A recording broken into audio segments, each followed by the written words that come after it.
টানা বর্ষণ ও পাহাড়ি ঢলে দেশের বিভিন্ন জেলায় জনজীবন বিপর্যস্ত হয়ে পড়েছে। রাঙামাটির সাজেক থেকে উদ্ধার করা হয়েছে আটকা পড়া পর্যটকদের। অন্যদিকে খাগড়াছড়ি, বান্দরবান, মৌলভীবাজার সহ উপকূলীয় জেলাগুলোতে দেখা দিয়েছে বন্যা ও জলাবদ্ধতা। প্রতিনিধিদের সহায়তায় আরও জানাচ্ছেন ইউসুফ হাসান নাইম।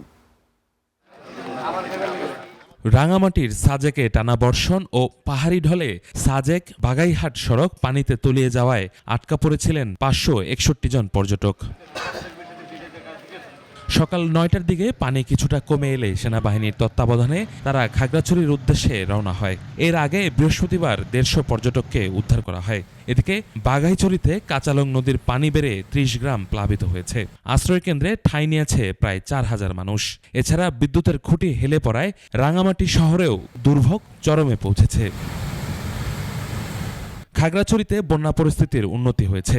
বৃষ্টি কমায় নদী ছড়ার পানি নেমে জেলা সদর ও দীঘিনালার বেশিরভাগ এলাকা এখন স্বাভাবিক। তবে মেরুং ইউনিয়নে রয়েছে জলাবদ্ধতা, আর পানছড়িতে সড়ক ক্ষতিগ্রস্ত হওয়ায় কয়েকটি এলাকায় যোগাযোগ বিচ্ছিন্ন রয়েছে। বান্দরবানের সাঙ্গু ও মাতামুহুরী নদীর পানি বিপদসীমার ওপর দিয়ে প্রবাহিত হওয়ায় সদরসহ বিভিন্ন উপজেলার নির্মাঞ্চল তলিয়ে গেছে। সড়কের ওপর পানি ওঠায় সারা দেশের সাথে বান্দরবানের যোগাযোগ বিচ্ছিন্ন হয়ে পড়েছে। এছাড়া বিদ্যুৎ, মোবাইল ফোন ও ইন্টারনেট সেবা ব্যাহত হওয়ায় চরম ভোগান্তিতে রয়েছে স্থানীয়রা।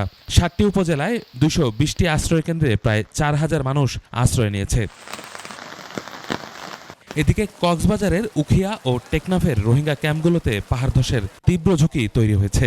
ভারী বর্ষণ অব্যাহত থাকায় আশ্রয় শিবিরগুলোতে লাখো মানুষের নিরাপত্তা নিয়ে উদ্বেগ জানিয়েছে ইউএনএইচসিআর। জরুরি উদ্ধার কার্যক্রমের পাশাপাশি খাদ্য ও চিকিৎসা সেবা নিশ্চিত করার চেষ্টা চলছে। মৌলভীবাজারের মনু ও ধলাই নদীর পানি বিপদসীমার উপর দিয়ে প্রবাহিত হচ্ছে। রাজনগর ও কমলগঞ্জ উপজেলায় নদী ভাঙনে অন্তত 20টি গ্রাম প্লাবিত হয়েছে। কয়েক হাজার ঘরবাড়ি ও ফসলের মাঠ তলিয়ে গেছে।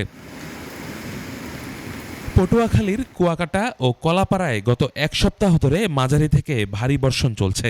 স্থবির হয়ে পড়েছে জনজীবন। পানিবন্দী অবস্থায় মানবেতর দিন কাটাচ্ছেন নিচু এলাকার বাসিন্দারা। বঙ্গোপসাগর উত্তাল থাকায় সমুদ্র বন্দরগুলোতে 3 নম্বর স্থানীয় সতর্ক সংকেত বহাল রাখা হয়েছে এবং মাছ ধরার ট্রলারগুলোকে নিরাপদ আশ্রয়ে থাকতে বলা হয়েছে। ইউসুফ হাসান নাইম, 21 টেলিভিশন।